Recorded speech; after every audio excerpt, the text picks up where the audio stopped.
Uh, Thank you. I'm pleased to be here to start a three-part series on the Salem witch trials. And some of you, I heard some clapping, but I also heard some groans. You're probably thinking, oh God, here he goes again. Just like with Andrew Jackson, taking a 1-hour topic and stretching it into several hours. And the Salem witch trials doesn't seem to be the kind of subject that you would spend, 3 nights on, because it's not a world-changing event. It's not a long-lasting event. It didn't involve that many people. The population of the Massachusetts Bay Colony in 1692 was about 50,000 people, and it was really limited to them. It did, however, have a lasting impact on our culture and society, especially our political culture, and I think it offers a wonderful window into the world of our Puritan forefathers. And I've given advice to some people who begin teaching American history, and I recommend that they spend some time on the Salem witch trials, not just because of the witch trials, but because it is this remarkable, thrilling, disturbing event that sheds light on these people, the Puritans, who seem so remote from us, so distant from us, and yet they're such an essential core, I believe, of who we are and what we are as a nation. Within every American breast beats the heart of a Puritan, whether you know it or not. Not anymore. And not anymore. And you can learn a lot about them through this remarkable event called the Salem witch trials. And it did live long in our political culture. The people we call our founding fathers in 1776, 1787, very much remembered, very much kept the memory of the Salem witch trials with them as they were planning the new Constitution. Absolutely, it was something that every American knew about. And kind of what's remarkable is every American still knows something about it. They've heard about it at least. It is we're a country that celebrates Halloween like it's one of our national holidays. And Salem, Massachusetts is the capital of Halloween in the US. Last month, over 1 million people visited Salem, which is a town of about 40,000 people. So 1 million people go to Salem. They make a pilgrimage at Halloween, and it is a drunken debauchery. I was there once. I was 19 years old for Halloween. I wish I remembered it to tell you about it. But I do remember just unbelievable crowds of people and, just kind of drunken nonsense. So it's an event that lives in our popular imagination, but it's also an event that has attracted the scholarly attention of students of history and sociology and psychology for centuries. And I mean that literally.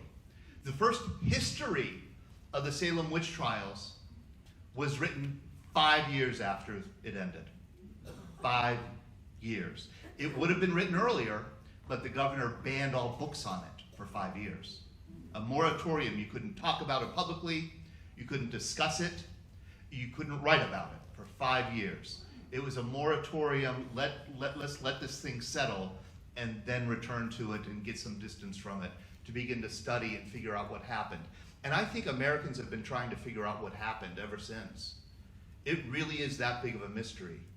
And the Puritans, God bless them, they were such great writers, brilliant, wonderful writers, and great record keepers that they left thousands of documents related to the Salem witch trials, which has given historians just so much fodder and information sources to look at this event from various angles. If you are interested in reading about the Salem witch trials, I would not suggest The Crucible by Arthur Miller, one of the great stage productions in American history, not historically accurate at all. I would suggest The Witches, Salem 1692, A History by Stacy Schiff. This is a more recent book. And also Emerson Baker, who really is probably the world's leading expert on the Salem witch trials. He wrote A Storm of Witchcraft, the Salem witch trials and the American Experience that came out not too long ago.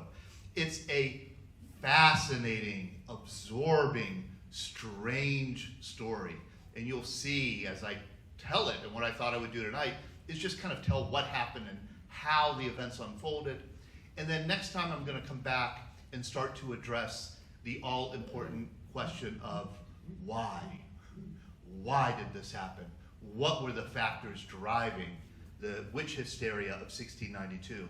The story begins on a cold January day in 1692 in the parsonage of that man, Samuel Parris. Samuel Parris was the pastor of the First Church of Salem, First Church of Christ, Salem Village. He lived in the parsonage, or the house next to the church. This is the foundation of that parsonage. You can see it today. And it was there in the parsonage, in the kitchen, that the events began. This was right next to the church, and here's a picture of a recreation of the First Church of Salem Village. You can see how plain it is. That's how Puritans liked their churches, unpainted. Even this affectation here, this bump out, would not have been part of the original church. They were extremely plain with very few windows, sometimes no windows, not even painted, no gilding, no nothing, plain. I'm going to talk much more about this next time. Church was 5 hours on Sunday, 5 hours on Wednesday, and by law you had to attend. Benches with no backs, women over here, men over here. No singing, no art, just the Word of God, which is the Scripture. But you had to have an expert teaching you what the Word meant, and that's why Harvard College was founded shortly after the Puritans arrived to teach generations of ministers the Word of God. Now, one quirk to keep in mind, because this is going to come up in a big way later, is that there are two Salems. Two Salems. And probably those of you who have visited Salem learned that when you were there. There is Salem Village and Salem Town. And they are not the same place. Salem Village and Salem Town. Salem Village, conservative, agrarian, smaller population, somewhat backward, somewhat isolated. Salem Town, pretty wealthy, cosmopolitan, progressive, urban, commercial. Two very different places that abutted against each other. Salem Village changed its name after the Salem witch trials to Danvers. And where the Salem witch accusations began was in Salem Village. So actually, if you want to go to the historic site of the Salem witch trials, you really do have to go to Salem Village or Danvers and bypass Salem Town, which is Salem today, altogether. Get it? Very few people get it, yeah. So it begins in the parsonage of Samuel Parris and his daughter, Betty Parris, age 9, her cousin who lived in the household, she had been orphaned, Abigail Williams, age 11. And these two young preteen girls are doing something that I suppose girls have done from time immemorial. They are playing around with fortune telling. Specifically, they want to see who they're going to marry in the future. And one great way of doing it was to use a Venus glass. They called it a Venus glass. And you crack an egg white in it, and you see the shapes and the designs that are created. It's kind of looking at the lines, like looking at the lines on your hand, you know, being able to define your future from what you see. And can you believe it? I found on, I can't remember whether it was Instagram or TikTok, some teenager demonstrating how to use a Venus glass. And I'm going to play it. This was a form of divination used around the time of the Salem witch trials. This type of divination was normally used to predict matters of love, which is where it got its name, the Venus glass. Venus being the planet associated with love and Aphrodite. You would fill a bowl with water, crack an egg, and separate the yolk from the egg whites. The egg whites would go into the bowl, and you would divine from the shapes and images you see in the egg whites. The Venus Venus glass is a form of divination that originated in Europe, though ovomancy itself can be found in almost every. Okay. And then it cuts off. So you can see it's just, you crack the egg whites, different shapes come up, and you see, by looking at and interpreting the shapes, you could guess who you're going to marry. That's the idea. Well, Betty Paris, they were playing with this in the kitchen. Betty Paris looks into the Venus glass, and she sees a coffin, and it scares her. And she begins to shake, she begins to cry, she flops on the ground, and seems to have a seizure. I mean, a profound seizure, writhing in really unnatural ways. And I really want to emphasize this. This is not something she could have made up, or not something she could have just, acted out on her own. These are involuntary symptoms that she's experiencing. And they seem at first like an epileptic seizure. But then she starts doing other really strange things. Barking on all fours, speaking nonsense languages, and just writhing around and twisting her, like dislocating her shoulder. I mean, really dramatic writhing, and you can imagine the mayhem in the Paris household when this started. They just about get Betty a bit calmed down when her cousin Abigail falls on the ground and has a seizure. She starts to shake and quake and bark and speak a strange language and dislocating joints and things like that. A doctor is brought in, a man named William Griggs. He comes in with a minister. They check out the girls because they know, the Puritans know what epilepsy is. They know it fairly well. They wanted to make sure this wasn't epilepsy, and they said, this ain't that. And this was the description that John Hale, who was there, wrote later. These children were bitten and pinched by invisible agents. Their arms, necks, and backs turned this way and that way, and returned back again, so it was impossible for them to do it themselves, and beyond the power of any epileptic fits or natural disease to effect. Sometimes they were taken dumb, their mouths stopped, their throats choked, their limbs racked and tormented, pins invisibly stuck into their flesh, pricking with irons. Mr. Paris, seeing the distressed condition of his family, desired the presence of some worthy gentlemen of Salem and some neighbor ministers to consult together at his house, who, when they came and had inquired diligently into the sufferings of the afflicted, concluded they were preternatural and feared the hand of Satan was in them. That's the diagnosis. Somebody is doing this to these girls. Somebody with malevolent intent is torturing and afflicting these girls. As the word spread in Salem village about what had happened to these girls, wouldn't you know it, but other girls around the same age began to suffer from it. The first four were, after Betty and Abigail, Elizabeth Hubbard, who was an orphan, and this is relevant. There were a lot of orphan girls who were afflicted. Elizabeth Hubbard, I believe she had seen every member of her family killed by Native Americans. She was the only survivor. Every cousin, every aunt, every uncle, parents, grandparents. She was living with Dr. Grimes at the time, Dr. Grimes. And then Ann Putnam Jr., age 12, was also afflicted. Ann Putnam Jr. is one of the most, if not the most important character in this case. She would go on to accuse more people than any other of witchcraft. I think she would end up accusing 60 people, several of them executed. She was 12 years old, and she is, to my mind, the only female who ever uses Junior after her name. Have you ever run across? I've never run across that before. What is that about? And why don't women use Junior? Tell me, Marlene. You have no idea? Okay. And that's always kind of bugged me because she's always referred to, her mother's referred to as Ann Putnam Sr., and she's always referred to as Ann Putnam Jr., and I've never seen an explanation about why the Puritans recorded their names that way. So anyhow, these four girls are afflicted in all the same way, and a helpful neighbor who lives near the Paris household did what any neighbor would do, as I'm sure you've done when you faced a similar crisis in your neighborhood, you made a witch cake. And I'm sure you've all done it. I don't need to go into the details of it. You know how to make a witch cake.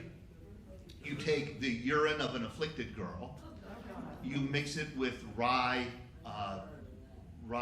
meal, rye flour, and you bake it, and then you feed it to a dog. Yes, a dog. A dog will then eat it, and when the dog crunches it, the effluvium that the witch transmitted to the girl, and that the girl emitted through her urine, and that is now in the witch's cake, the effluvium gets crushed, and the witch will feel the pain. And that will allow you to identify the witch. So they prepared the witch's cake, and then Reverend Parris found out about it, and he was not a believer in this kind of superstition, this kind of homeopathic, remedies. And so he banned it and said, no, we're going to do this. And the Puritans, I have to say, and I will emphasize this next time, the Puritans truly, and I'm not saying this facetiously, were some of the world's great scientists. They were extremely scientific. And he said something like, we're going to do this the rational scientific way. We're going to interview these girls, and we're going to ask them who afflicts them. Because most of the time when you get afflicted by a witch, you could see the ghost or the spirit or the specter of the person afflicting you. So I could send my specter to, I'll pick on Marlene again, I could send my specter to Marlene and pinch and poke her and, slap her around and twist her arm.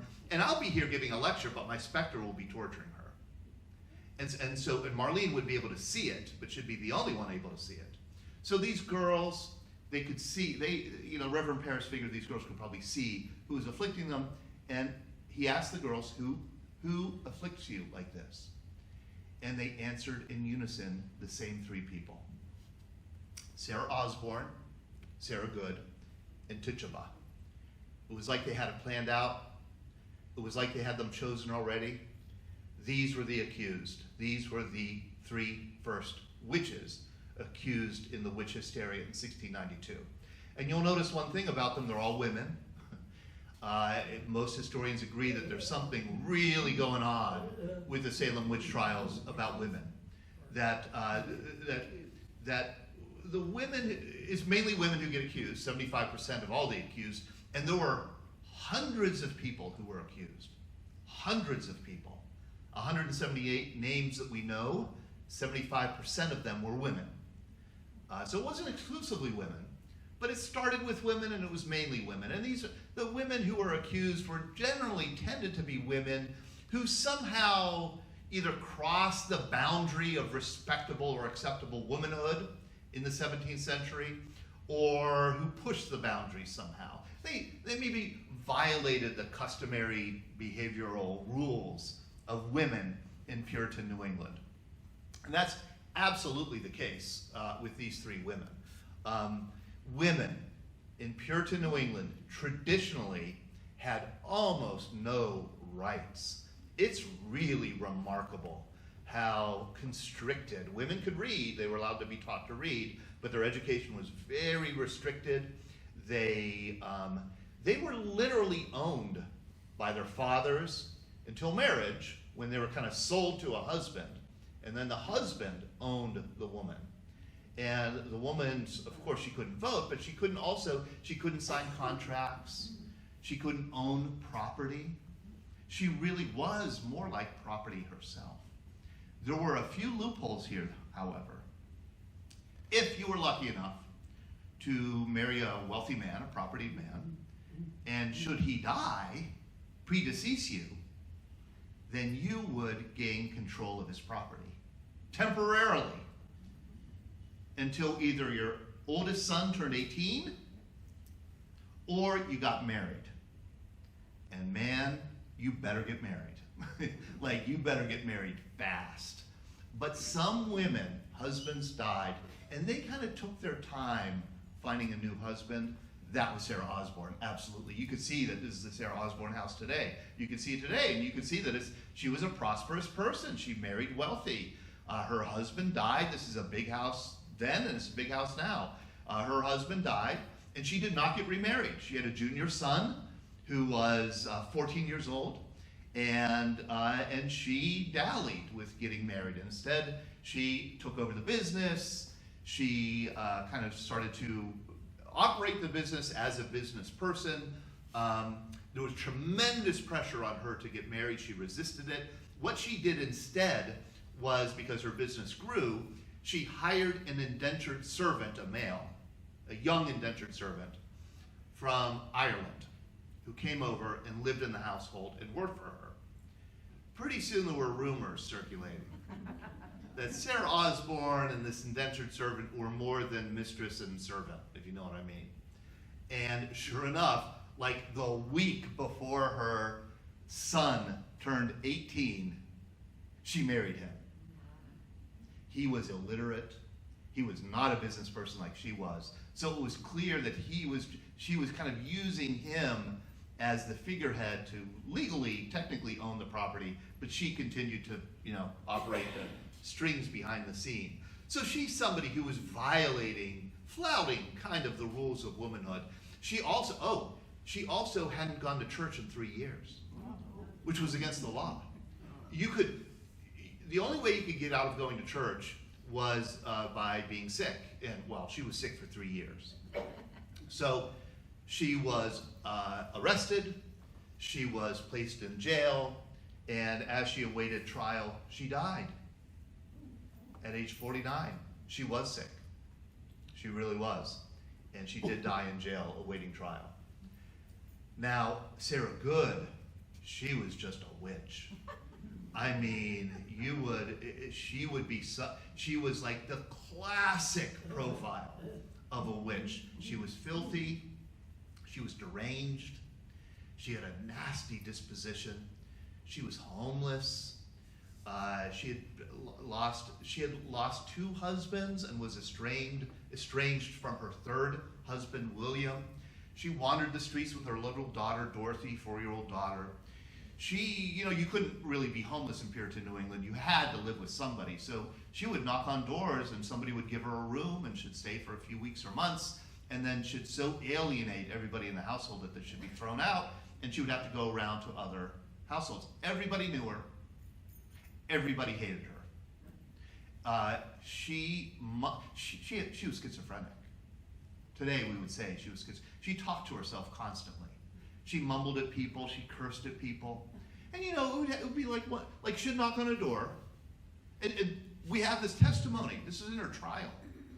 People would say, goody good. Goody was, good wife was the term, like Mrs. Good wife good, goody good. Came to my door asking for a room. We had already housed her, the previous year. She had caused such a horrible ruckus in her household. We didn't want to do it again, so I refused the room to her. She cursed me and left. The next day, my cow went dry.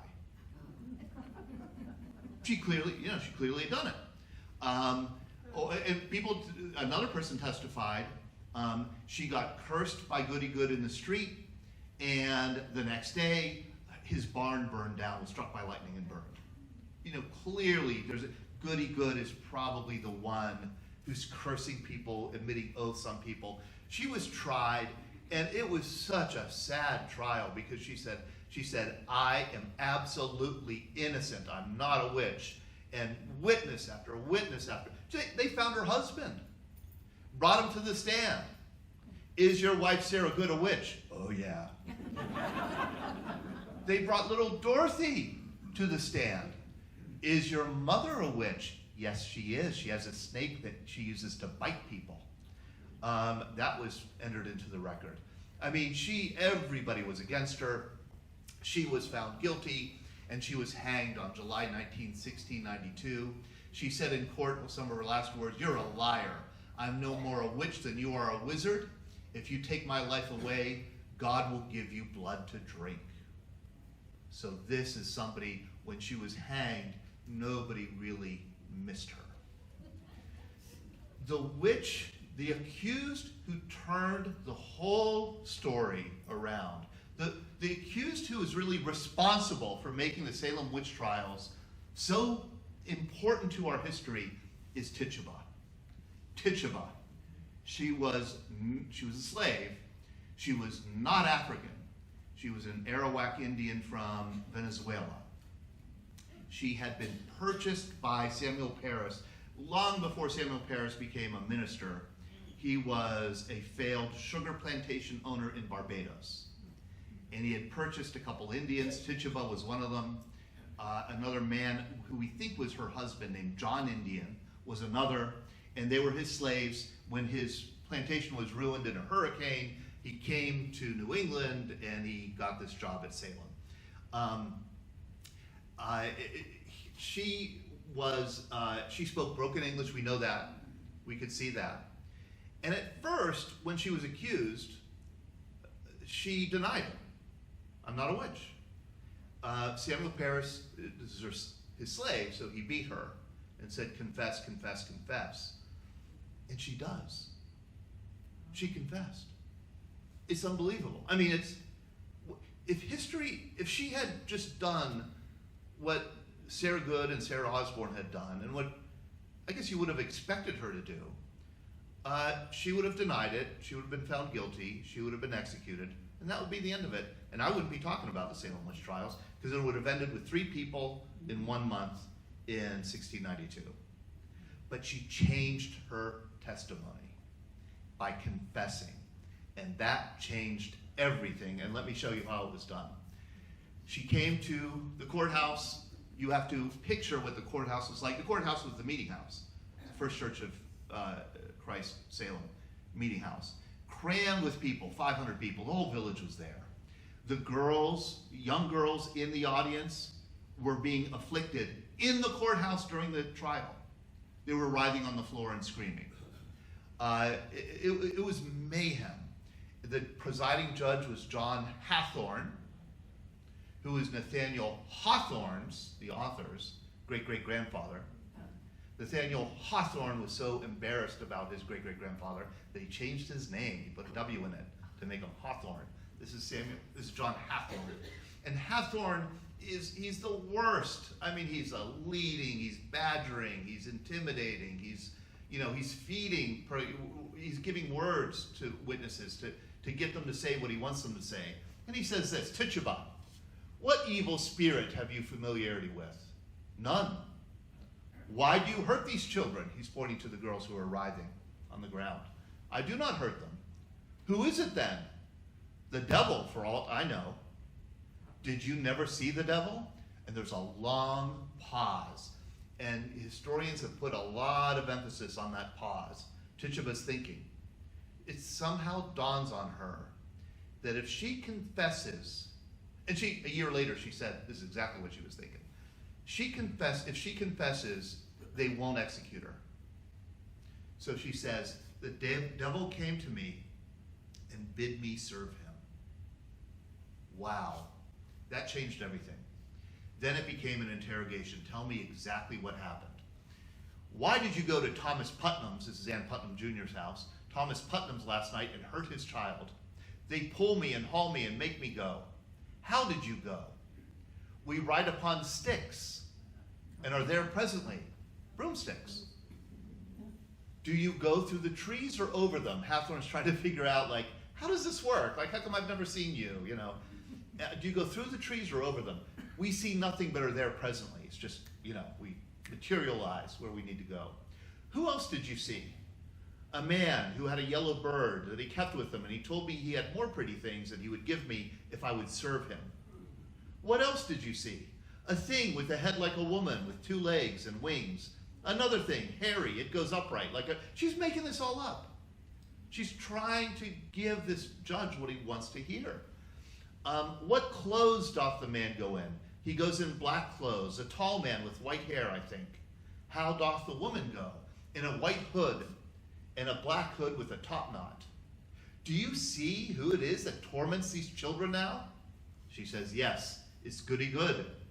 She hurts them in her own shape. It's the specter, the ghost, the spirit of Goody Good torturing these girls. And who else is it that hurts them now? She finally tires. I am blind now, I cannot see. Like, oh my gosh, this poor woman. She would later, as I said, a year later, she would explain that she just made it all up because it was desperately trying to save her life. They bring her back for a second day, and this is where she really blows up the case. Hathorne starts, what covenant did you make with the man that came to you? What did he tell you? Tituba says, he told me he God, and I must believe him and serve him 6 years, and he would give me many fine things. Did he say you must write anything? So leading. Yes, he showed me a book. What did he say you must do in that book? I made a mark in the book and made it with red like blood.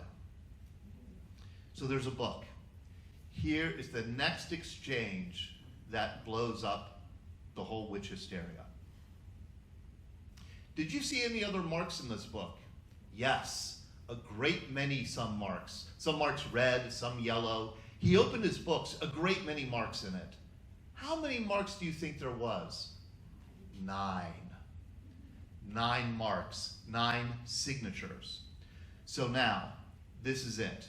The whole community knows there are 9 witches still at large, bedeviling the community, and we need to catch them. And not only, it's a conspiracy. These are 9 people who are working together with Satan to overturn Salem Village and make it into Satan's kingdom. That's a really important lesson for the community, and that turned what had been a small, limited trial into what we would call a witch hunt. You know, they're really looking now for these witches. Now, what the defendants understood was if you confess and if you name names, they won't hang you. And so this led to all kinds of confessions, all kinds of accusations. This is where the witch hunt just takes off in the late spring of 1692. William Barker of Andover, he was accused of being a witch, and he confessed that, and men were accused.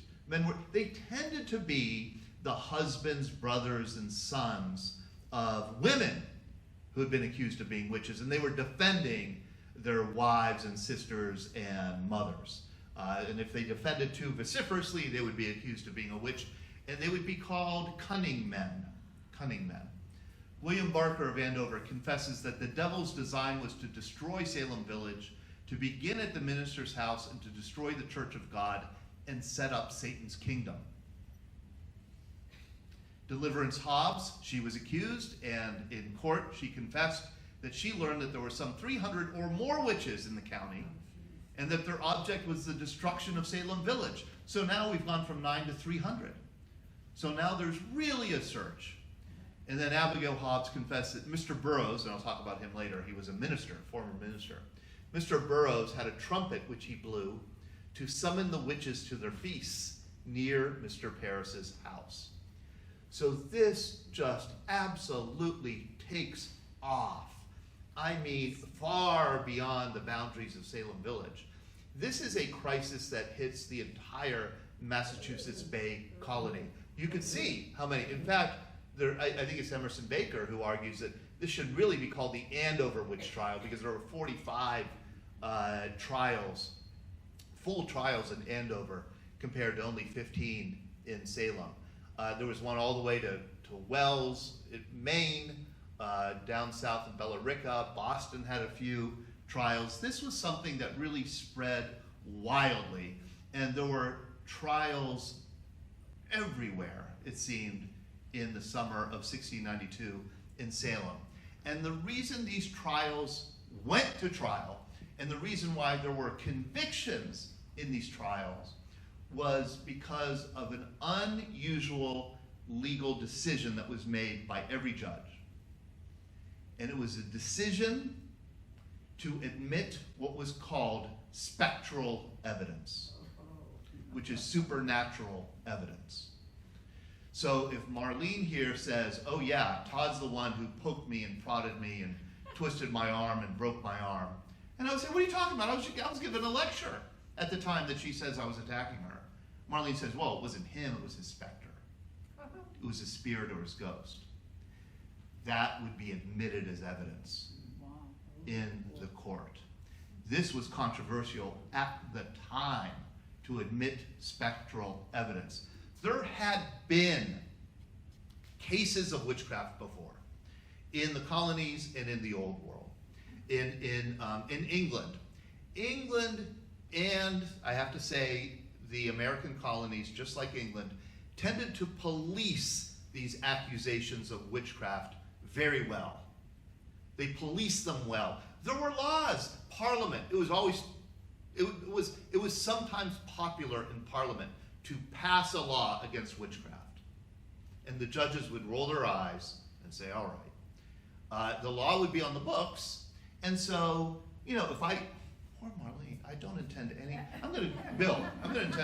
if I beat Bill up, her husband, and he, has me arrested for assault and battery, he'd have me arrested for assault, battery, and witchcraft. And the case would go to court, and the judge would, let's just throw out the witchcraft, charge, and we'll focus on the assault and battery, because you can't really prove witchcraft. And that's absolutely how every court handled the matter. There was the law in the books, but it rarely ever brought to evidence. And every once in a while, you do get a rogue judge who would convict somebody of witchcraft. It would inevitably be sent to what was the English version of the Supreme Court, which in England was called the Court of Chancery. In the Massachusetts Bay Colony, I think it was called the Court of Assistance. It was the last appellate court, the highest appellate court in the Massachusetts Bay Colony. And these senior judges would review the case and throw it out. Throw out the conviction. Because spectral evidence should not be admitted in trial. You can't bring the supernatural into the courtroom. So, witchcraft accusations, witchcraft trials, witchcraft executions were all kept relatively low throughout the colonial period until 1692. In 1692, things changed. And that's because of some changes that had taken place in England. In 1660, this guy, King Charles II, came to power. He was a crypto-Roman Catholic. Secretly, he was a Roman Catholic. And the Puritans knew that he was designing to become a Catholic autocrat and turn merry old England into a Catholic autocracy. His brother, James, when Charles died in 1685, his brother James II came to the throne. James was openly Catholic, and he was determined, it seemed, to, again, turn England into a Catholic monarchy, and he was going to be a dictator. Because he wanted to, both of these men, Charles II and James II, really disliked the Puritans in England and the Puritans in the New World. And so one of the first things that James did is he revoked the Massachusetts Bay Charter. And he imposed what was called the Dominion of New England. New England became royal dominion. It was his word was law. He threw out all the Puritans from all the offices, the sheriffs, the mayors, the judges, the representatives, the people in the court. Puritans had been used to for decades governing themselves. They were all thrown out of office, and the king appointed his own people, his own agents, to rule over New England. And the chief among these agents was this man, Sir Edmund Andros, who came all the way over from England to impose martial law, military rule on New England. This was super unpopular. The when you piss off the Puritans, they go nuts. And they did. They revolted. They captured Sir Edmund and put him in jail, and then packed him in a ship and sent him back to England. So there was this time in 1690, 1691, 1692, they had packed off Sir Edmund Andros, and the new governor, they had not yet appointed a new governor. There was no controlling legal authority in New England for about 3 years. There was no colony, there was no charter. So towns reverted to self-rule. They created their own courts. They were called courts of Oyer and Terminer, and they were wild. They did not abide by the standards of British jurisprudence. They kind of made up the rules the way they wanted them. And a lot of what was happening in the Salem witch trials, it seems, was getting back at those people who had seemed to prosper too much under Sir Edmund Andros's military rule, who might be suspected of being too Catholic, too high church. So these courts, the court of Oyer and Terminer, or Oyer and Terminer, to hear and determine, these courts they were wildcat courts. We would call them kangaroo courts that were not overseen by any court of assistance or any kind of Supreme Court that could overturn the rule. And that allowed them to have these really wild trials, packed with screaming kids and all kinds of wild supernatural evidence being introduced. And so the accusations took off. And at first, the people who were targeted tended to be, as I said, women who had flouted the conventions of proper womanhood. Women like this, like Bridget Bishop, who lived in this house, which I think has been torn down in Danvers. And she was absolutely something. She was one of those women whose husband had died. She had taken over the business. The business was a boarding house, probably a brothel, probably a gambling den. I mean, you can see the accused, here's the testimony against her.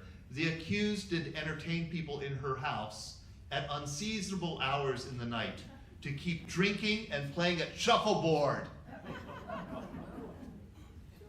whereby young people were in danger to be corrupted. And then there were two people who later said that they planted this evidence, two people who investigated the basement of the house, and they found several poppets, which is an Old English term for doll, made up of rags and hog's bristles with headless pins in them with the points outward. That's like a voodoo doll. Found voodoo dolls. This was planted evidence. Bridget Bishop, she proclaimed her innocence to the end. I am innocent to a witch. Know not what a witch is. She was the first person to be executed in the Salem witch trials, even before Sarah Good. Oh, Sarah Good, she was the first convicted. But Sarah Good would not be executed because she was pregnant. Sarah Good is often depicted as like an old hag. She was 39 years old and she was pregnant. They let her give birth to the baby and then they hanged her. Things started changing when this woman was accused, Rebecca Nurse. Do we have anybody here who's related to somebody who was executed in the Salem witch trials? Because often there is. People who have done genealogy often can trace. I know who you are. Rebecca Nurse. This was alarming to people. Rebecca Nurse, one of the most observant, gentle, religious, holy women in the community. She was a 71-year-old grandmother. She was accused by Ann Putnam Jr. She was found guilty and she was hanged. You could go to the Rebecca Nurse homestead today, learn all about her, and learn a lot about the witch trials. She protested her innocence, but she was so devout, she was so religious, that she did say often in several different ways, well, I'm not a witch, but I have to be guilty of something, or else why would God do this to me? She said, I am innocent as the child unborn, but surely what sin hath God found out in me unrepented of, that he should lay such an affliction on me in my old age? The accusations, and this is so important to the witch trials, the accusations rapidly, after Rebecca Nurse, they go up the social ladder. First they started with people like Sarah Good, but then they go up the social ladder. You get people like George Burroughs, who was the previous minister before Samuel Parris. He had left Salem because he found the people disagreeable, and then had moved to Maine. Do you know they captured him in Maine, dragged him to Salem, and tried him and hanged him? Wow. And so his last words were, he was saying the Lord's Prayer. It went up to this man, Mary English. Mary English was the wife of this man, Philip English. This is his house, the wealthiest man in the Massachusetts Bay Colony. He is the elite of the elite. His wife gets accused, along with the governor. The new governor finally arrives from England, Governor William Phips. Almost soon after his arrival, his wife, Lady Mary, she gets accused of being a witch. Both of them escaped to Dutch New York to hide out. And this is what started to happen in the summer and fall of 1692. The accusations came so fast and furious, there were hints of accusations to come, that you would flee. You would hide out, you would go into the woods. My father-in-law lived in Gloucester, Massachusetts. I spent my last 30 years visiting Gloucester every summer. And when you go up there, there are witches' caves where these witches hid out, these accused hid out, so they wouldn't be brought to trial. A lot of them just crossed the border and went into New York, and that's what Mary English and Mary Phips did. Increase Mather, he was the premier theologian of Puritan New England. He was the president of Harvard College. He was the most well-known minister. His wife gets accused. And for him, that's like an accusation too far. He publishes, he gives, and then publishes a well-circulated sermon, Cases of Conscience Concerning Evil Spirits. And he says in it, "It were better that 10 suspected witches should escape than that one innocent person should be condemned." And he and the governor and English, they together conspire to bring the Salem witch trials to an end. The first thing the governor does is he creates, oh gosh, I think it still exists. I think it's called like the Massachusetts Supreme Court. It's a new court.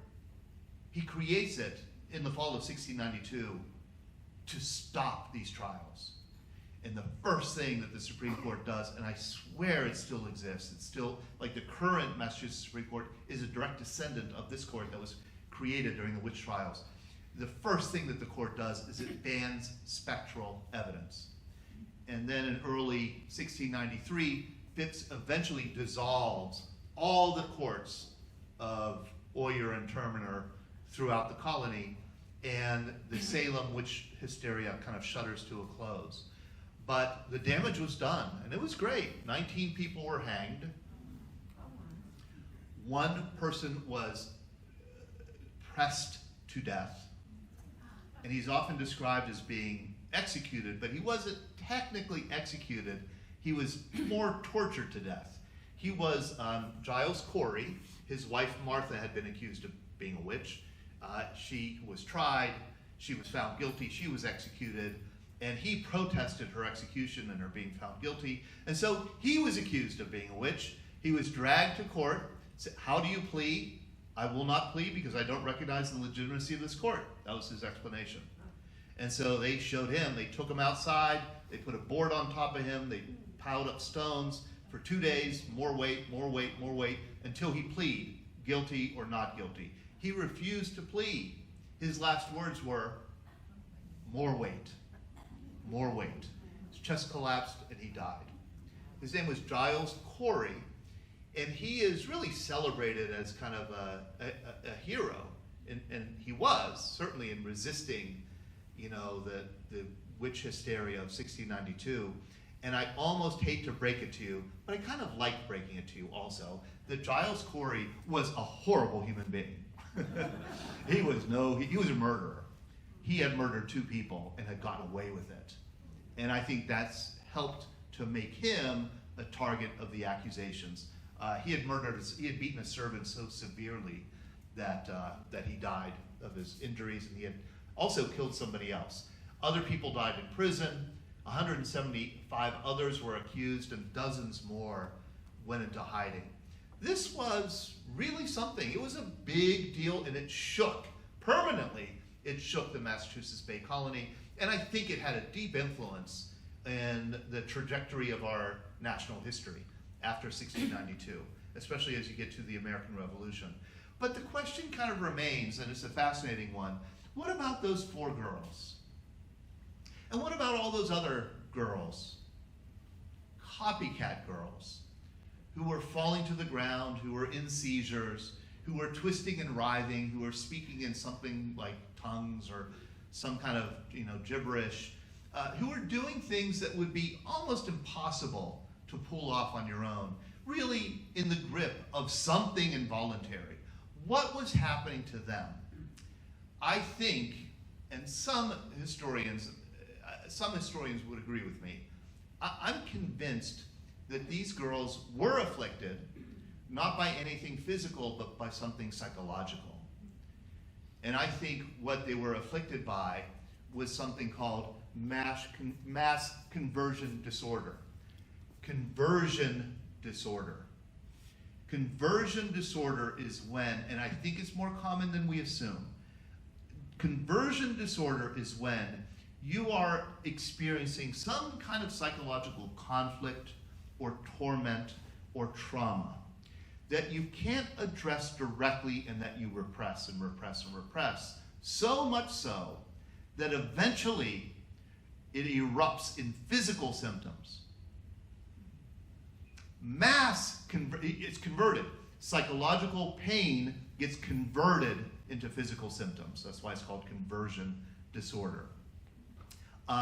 Mass conversion disorder is when you catch it from somebody else. And that happens in tightly knit, close communities, when people are experiencing some of the same traumas and problems together, but they don't have an outlet to address them, they can begin to exhibit similar physical symptoms. It does happen. Here's an explanation, I think it's from the DSM. Conversion disorder is a condition in which a person experiences neurological symptoms that cannot be attributed to any known neurological or medical condition. The symptoms of this disorder are genuine, but are not intentionally produced, and they typically stem from psychological factors or stress.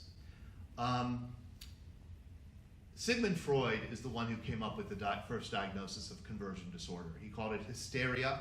It was his famous subject or client or patient, Anna O, who exhibited these physical symptoms with no organic or medical cause. And after a lot of sessions with Dr. Freud, he finally figured out that it was conversion, that she was converting some very serious psychological problems into physical symptoms. And if she addressed the psychological problems, the symptoms would improve. That was what he said. This diagnosis was really helpful because it came ahead of World War I. And as you know, the traumas of trench warfare caused a lot of conversion disorder. People came home, like this man, from experiencing the traumas of war and had these physical symptoms that had there were all kinds of investigations. What's causing this kind of behavior? Is it the gas? Was it another chemical agent that we're not aware of? Were they exposed to something? It was psychological. And the British psychologists were pretty quick in determining that this was a psychological conversion disorder, mass conversion disorder. I remember I was still teaching in these days, and I was teaching an American civilization class. In fact, I was teaching the Salem witch trials. And I remember reading in the news and following in the news, and you might remember it, I think it was 2012, the case of Leroy High School in New York State, where in the fall of 2012, the head cheerleader came down with physical symptoms that were not too unlike Abigail Williams in the Salem witch trials. She had strange tics, strange shaking, strange behavior, strange speech. She couldn't speak. And then other members of the cheerleading team also came down with it. And it was an epidemic. 18 girls were so afflicted. The school canceled school. They brought in every scientist, every researcher that they could to study the water, study the soil, study the air, what kind of toxin are they being exposed to. Erin Brockovich, if you know her, like the environmental activist, she came down, she was convinced that it had something to do with a train derailment that had occurred there like a decade earlier. And psychologists eventually came and they interviewed the girls. And they very quickly came to the conclusion, oh, this is mass conversion disorder. That these girls are all, and I believe the doctors, the psychologists who studied the girls, they could never really talk publicly because of patient-client privilege about what was afflicting these girls. But I did read an interview with one of them, and she said, you know, these girls were not afflicted by anything really unusual. It's the usual garden variety traumas that families so often, job loss, there was a lot of it in this town, divorce, things like that. Mass psychogenic illness is the rapid spread of illness signs and symptoms affecting members of a cohesive group, originating from a nervous system disturbance involving excitation, loss, or alteration of function, whereby physical complaints that are exhibited unconsciously have no corresponding organic cause. They're psychological. And this, I think, is the case of Leroy, and you could, the New York Times eventually did a very good series on just what was happening at the school and how conversion disorder does afflict societies often, and we should be on alert for it. But the question is then, what psychological tensions or conflicts or anxieties or traumas were afflicting Salem in the Massachusetts Bay Colony in 1692? What was at root of this deep anxiety that got expressed in the girls' physical symptoms and then got expressed in these wild accusations of witchcraft? And I will argue next time, and I'll be here next month, that a lot of what the girls in Salem was experiencing was trauma that was handed to them by a religion designed to make them anxious. And I mean that very literally, designed to put them in a state of despair before they could then be touched by God's grace and revived. So I'll talk about that when I come back. Thank you very much.